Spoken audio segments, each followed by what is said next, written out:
ಭೂಮಿ ಒಳಗೆ ಅನ್ಯಾಯ ಆಗಿದೆ, ನೌಕರಿ ಒಳಗೆ ಅನ್ಯಾಯ ಆಗಿದೆ, ಎಲ್ಲ ಅನ್ಯಾಯ ಆಗಿದೆ. ಯಾಕೆ ಲೀಡರ್ಶಿಪ್ ಇಲ್ಲ ಈ ಕಡೆ. ನಮ್ದೆಲ್ಲ ಗುಲಾಮಗಿರಿ ಒಳಗೆ ನೋಡ್ಕೊತ ಬಂದೈತೆ ಜನ. ಗುಲಾಮರು ಓಟ ಕಷ್ಟ ಅಂತ ಹೇಳಿದಾರೆ ಕೆಲವು ಜನ. ಅದನ್ನ ಮೀರಿ ಬೆಳೆದ್ರೆ ನಿಮ್ಗೆಲ್ಲ ನಿಮ್ ಭಾಗ ಇವರು ಪೊಲೀಸರು ಬರ್ತಾರ, ಸಿಡಿಗೂ ಬರ್ತಾನ. ಅವ್ರ ಮೇಲೆ ಆರೋಪ ಮಾಡಿದ್ರೆ ಏನ್ ಆಗೋಲ್ಲ. ಎಲ್ಲಿವರೆಗೆ ಮುಖ್ಯ ಲೀಡರ್ಶಿಪ್ ಬೆಳೆಯಲ್ಲ ಅಲ್ಲಿವರೆಗೆ ಪರಿಸ್ಥಿತಿ ಮುಂದುವರಿಸಿದೆ. ಲೀಡರ್ ಆಗಲಿಕ್ಕೆ ಪ್ರಯತ್ನ ಮಾಡಿ ನಾವು ನಿಮ್ಮ ಹಿಂದ ಇರ್ತೀವಿ. ಸೊ ಅಷ್ಟೇ. ನೀವು ಅಷ್ಟೇ, ನೀವು 100 ಮಾಡಿದ್ರು ಅಷ್ಟೇ, 1000 ಮಾಡಿದ್ರು ಅಷ್ಟೇ. ಏನು ಲೀಡರ್ಶಿಪ್ ಒಂದೇ ಪರಿಹಾರ. ಬೆಳೆಸ್ಕೊಳ್ಳಿಕ್ಕೆ ಪ್ರಯತ್ನ ಮಾಡಿ, ಜನರಿಗೆ ಒಳ್ಳೆ ಕೆಲಸ ಮಾಡ್ಲಿಕ್ಕೆ ಪ್ರಯತ್ನ ಮಾಡಿ, ಲೀಡರ್ಶಿಪ್ ಬೆಳೆಸ್ಕೊಳ್ಳಿ. ಸಾಧ್ಯದಟ್ಟ ಅಧಿಕಾರಿಗಳ ಜೊತೆ ಒಳ್ಳೆ ಸಂಬಂಧ ಇಟ್ಟು ಅವ್ರ ಜೊತೆ ಕೆಲಸ ಮಾಡಕ ಪ್ರಯತ್ನ ಮಾಡಿ. ಶುಕ್ರವಾರ ಮಾತ್ರ DC ಆಫೀಸ್ಗೂ ಮಾಡ್ಲಿ. DC ಒಳ್ಳೇದು. ಯಾಕೆ ನಾವು 3 ತಿಂಗಳಿದ್ದಾಗ 24 TC ಕೊಟ್ಟಿದ್ರು. ನಾವು ಈಗ ಯಾಕೆ ಕೊಡ್ತಾರೆ ಪ್ರಶ್ನೆ ಈಗ. ನಾವಿದ್ದಾಗ 24 ತಾಸು ಒಳಗೆ ಕೊಟ್ಟಿದ್ವಿ.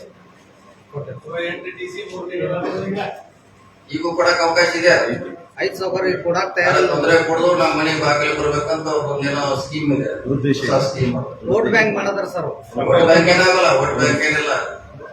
ಹಿಂದ್ ಬರೀ 10 ಲಕ್ಷ ಪದಕ ಸೋಲಿಸ್ಯಾರ. 10 ಲಕ್ಷ ಪದಕ ಸೋಲಿಸ್ಯಾರ. ಜನ ಹಂಗೂ ಇರ್ತಾರ ಹಿಂಗೂ ಇರ್ತಾರ. ಹಂಗೇನ ತಿಳ್ಕೋಬೇಡ. 10 ಲಕ್ಷ ಪದಕ ಸೋಲಿಸ್ಯಾರ. ಇದನ್ನು ಬಂದ್ ಮಾಡಿ KV ಮಾಡಿ ಅದೇ 3 ಆಮ್ಯಾಗ 2ನೇ ಹಂತ.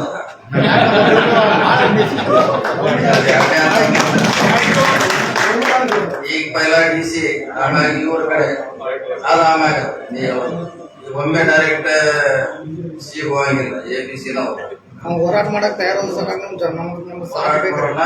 ನಮಗೆ TC ಕೊಡ್ಬೇಕಂತ ಬೇರೆ ನಮ್ದೇ ಉದ್ದೇಶ ಇಲ್ಲ. ಯಾಕಂದ್ರೆ ನಾವು ಕೊಟ್ಟಿ ಹೇಳೋದೇ ಅದಕ್ಕೆ ನಾವು ಹೇಳ್ತೀವಿ. ನಿಮ್ ಸಾಥ್ ಬಹಳ ಅವಶ್ಯಕತೆ. 24 ತಾಸು ಕೊಟ್ಟಿ ಮ್ಯಾಕ್ಸಿಮಮ್ 2 ವರ್ಷ TC ಕೊಟ್ಟಿ. ಸುಮಾರು ಹೊಸ 100 TC ತರಿಸಿದ್ರು. 100 ಹೊಸ ಏನಂದ್ರೆ ತರಿಸ್ಲಿಕ್ಕೆ ಅವಕಾಶ ಇದೆ ಇಲ್ಲಂತಿಲ್ಲ. ಅದಕ್ಕೆ ಇನ್ನೊಂದು ರಿಕ್ವೆಸ್ಟ್, ಲೀಡರ್ ಆಗಿ ಬೇರೆ ನಿಮಗೆಲ್ಲ ಬಂದ ರಿಕ್ವೆಸ್ಟ್ ಅಂದ್ರೆ ಕೆಲಸ ಮಾಡ್ತಾರ. ಅವ್ರ ಮ್ಯಾಗ ಆರೋಪ ಮಾಡಿ ಇವ್ರಿಗೆ ಮ್ಯಾಗ ಆರೋಪ ಮಾಡೋದ್ರಿಂದ ಏನೂ ಆಗ್ತಿಲ್ಲ. ನೀವು ಬೆಳಗ್ಗೆ ಪ್ರಯತ್ನ ಮಾಡಿ. ಓಕೆ. ಹೊರಗಡೆ